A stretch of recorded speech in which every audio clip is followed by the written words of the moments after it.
What do we have here? The Damn Designs Fenrir. Fenrir? I don't know how to say it, but it's supposed to be related to some Greek mythology, Norse mythology, some kind of wolf god creature thing. Does it look like a wolf god, this knife? Oh, it looks pretty cool.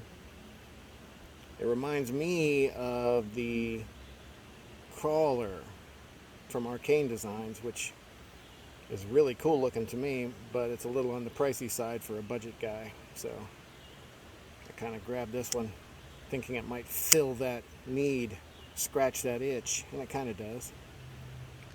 Now the action is decent, but I think on the satin blade it would be better. I've had a few Damn Designs, and the satin blades are super smooth, but these tumbled finished ones, stone washed, whatever they were, they don't quite have that smoothness. I think it's because, so as the blade is falling, as you're trying to kind of drop shutty it, the lock bar is pressing in on it, and it has that little ball detent, and it's rubbing on the blade. And so if the blade has a rougher surface, it's going to rub roughly on it. If it has a smooth satin surface, it's going to rub smoothly on it. So after 1,000 or so flips, this thing has gotten to be where it's pretty good. But at first it was a little tight on the fall.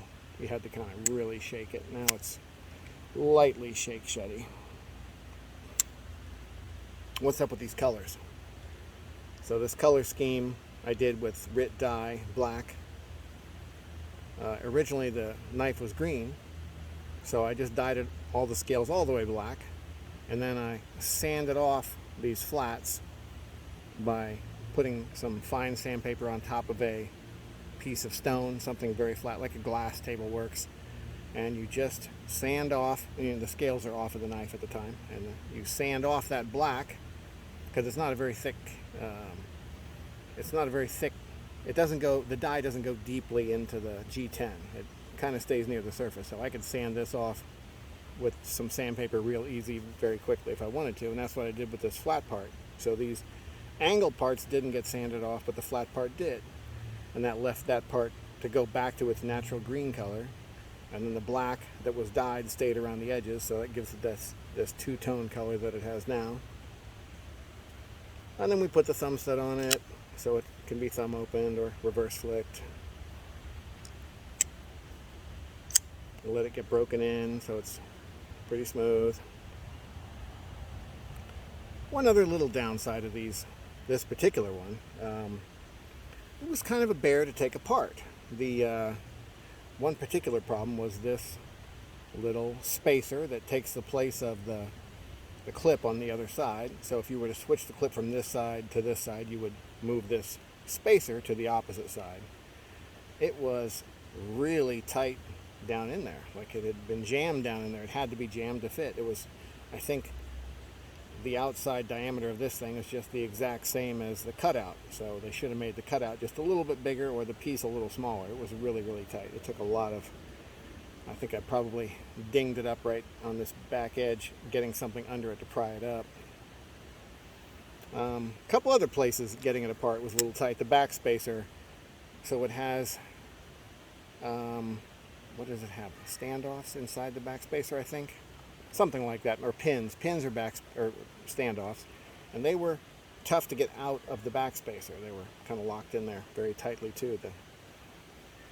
The sizes of everything seemed a little bit too tight. On the great side, that pivot is so cool looking, and since it's a hexagon or whatever that is, 6-sided deal, it never spins, never has any inclination to spin. So when you're taking it apart, pretty easy to do. Pocket clip also had one other little issue.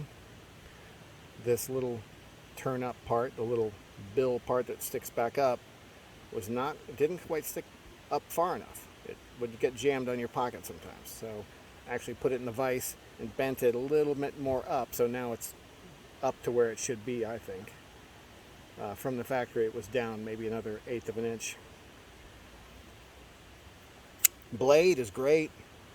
Real tall flat grind down to a very thin edge. Cuts pretty good. I'll just cut some cord here for the heck of it. That was one piece, two pieces, 4 pieces. So it's a cutter for sure. It's a slicey guy. Now the tip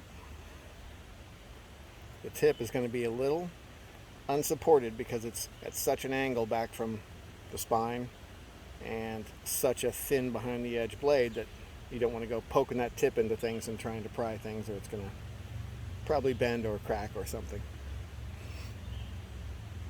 But it is an unusual looking and cool looking knife in my opinion.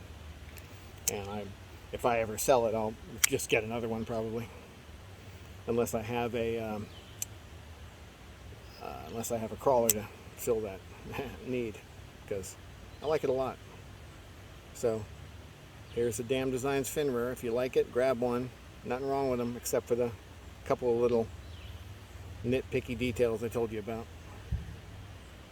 Have a nice day.